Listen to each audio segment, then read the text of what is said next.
Hi guys! So, for today's video, bali didiscuss ko kung paano mag-apply ng multiple entry visa sa Japan, and then paano pag mag-sponsor ka. So, let's say kaibigan or kamag-anak. So, recently kakagaling ko lang sa Rally Tours sa may Lucky Chinatown.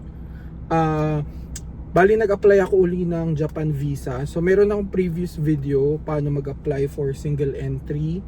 And then nag-try din ako nun mag multiple entry, kaso single entry lang yung na-approve sa akin. So after nun, nag-try ako uli mag-apply. So now na-approved ako ng multiple entry visa, and then nag-sponsor din ako sa kapatid ko. So bali ang na-approve sa akin na multiple, ito, makita nyo naman siya, red, nakalagay siya, multiple entry.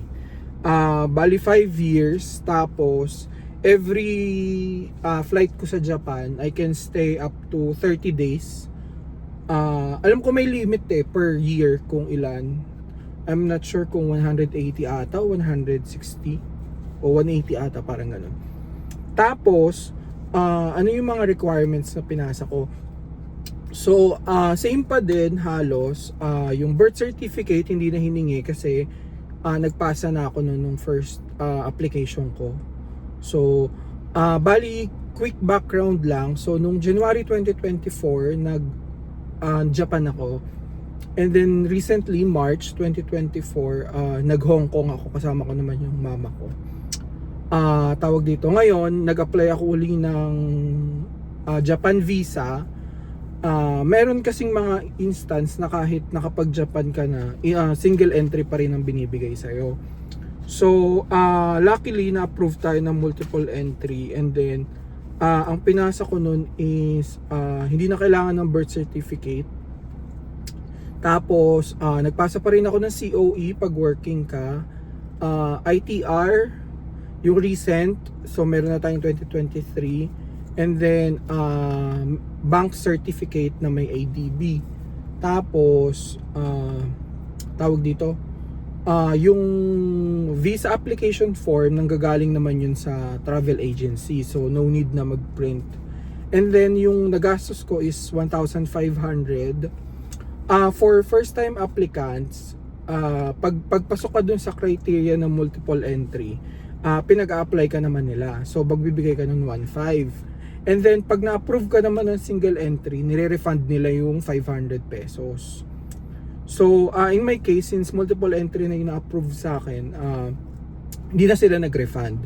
So, 1,500 siya yung nagastos ko. Bali, Rally Tours, Lucky Chinatown. So, I'm not sure kung nagre-reply sila sa Facebook page nila. So, better go there. Personally, mababait naman yung mga staff doon. Tapos, look for Miss Tina, siya yung parang head nung branch. And then, tawag dito. So, bali no, since pag mag-ano naman tayo, sponsor, ang kailangan mo lang is proof na related ka dun sa person. So, for relatives, so like magulang, kapatid, so birth certificate. In my case, ang in-sponsoran ko is yung kapatid ko. So, ang hiningi lang sa kanya for the application is yung application form ng visa, tapos birth certificate ko, and then birth certificate niya, tapos Japan visa picture. So, marami nagsasabi na pwede edited, pero much as much as possible, yung color na lang. So usually meron naman yung mga studio na pinapahiram. And then so since first time niya mag-out of the country, hindi siya pasok dun sa multiple entry application. So ang inapprove lang sa kanya is single entry up to 15 days, which is yung mga first timer sa Japan, yun yung mga binibigayan. So ganyan. Up to 15 days, tapos tawag dito, 30 days valid. 3 months pala, sorry. So 3 months valid. So bali may flight kami nung June to Japan. Ayun. Tapos ang babayaran lang is 999. And then for the processing time, mabilis actually. So let's say nag-submit ka ng Monday, the following week Monday meron na. Usually Sunday nga meron na, magte-text sila kung ready for pick up na. So ayun, so did I miss something ba? Parang wala naman. So pag mag-a-apply, yun nga pala. So yung multiple entry application form, ang una ko kasing nilagay doon, sabi ko, gusto ko makita si Hachiko. Tapos, kasi dog lover ako. Kasi we have 9 dogs. Tapos, gusto kong kumain ng ramen. So, sabi ko parang, siguro hindi realistic yung reason bakit ako hindi ako na-approve nung una. So, yung second time na nag-apply ako, ang nilagay ko naman is, kulang yung 4 days para malibot yung Japan. Tsaka paano ba to? Maintindihan yung culture ng Japan.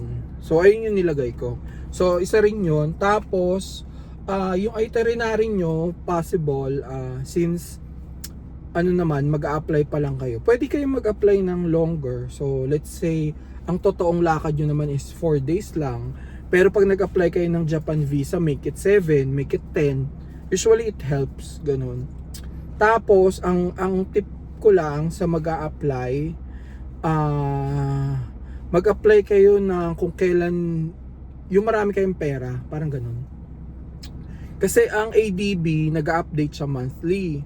So let's say may extra kang money, so sabihin natin may 100,000 ka, ipasok mo yun ng January 1, tapos by February 5 to 10, ayan, pwede ka mag-apply niyan.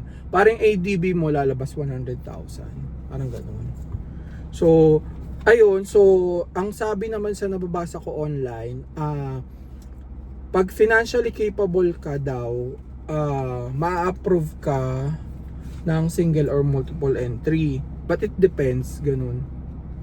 Tapos, dapat ang laman ng bank account mo, so let's say mag-stay ka ng 5 days, dapat may panggastos ka sa Japan ng 10,000 pesos per day.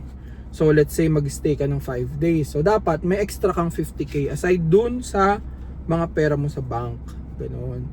So that's how binibase daw nila. Pero meron din namang maliliit yung laman, pero na-approved.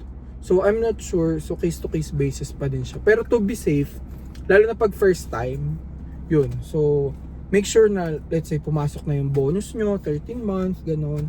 After a month, huwag nyo siyang galawin, tapos doon kayo mag-apply. So, malaking chance na ma-approve kayo. So, I hope it helps. And then, magkita-kita tayo sa Japan. So, bye guys!